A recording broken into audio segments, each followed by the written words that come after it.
Thank you sa lahat ng dumalo. And ito yung pinakapasaya ko araw kasi kung may baby bushi kayo, may baby apaw ako.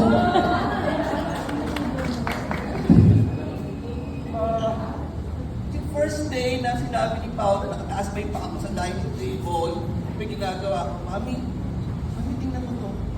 Ano yan? May COVID ka. Yung pala, ay, nakatulala lang ako. And then, hindi ako nagpakita-iyak, hindi ako nagpakita-natuwa. Pumunta akong kwarto, ay, yung baby ko marunong pala.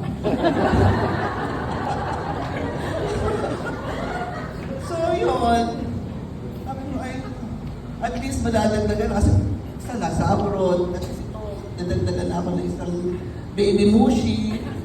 So may baby and other pa darating. So, yun.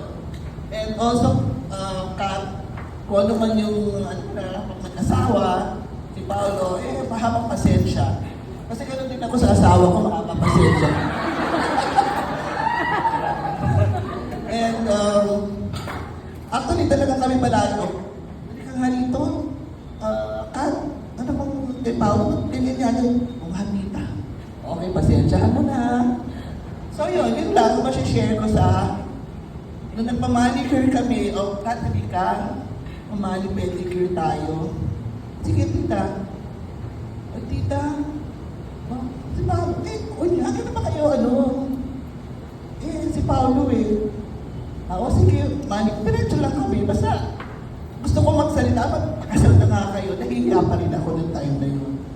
Pero okay na, kasi ramdam ko na si Kat. Mukhang siya ang lumuhan. And yun lang, and masaya na ako, madadagdagan na kami. Magiging tatlo na yung baby ko, baby Damuna, baby Pao, and baby next, Yun lang, thank you.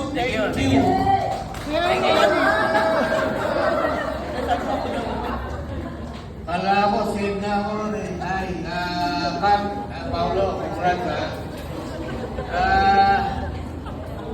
natutuwa ako kasi finally, settle down na.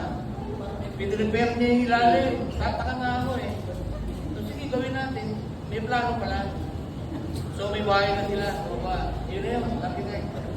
Bakit si Katang gumawa nag-renovate. So, like na sinabi ko kanina nung pictorial sa bahay, ngayon may attention ka pa makukuha sa akin. January wala na, doon na ako.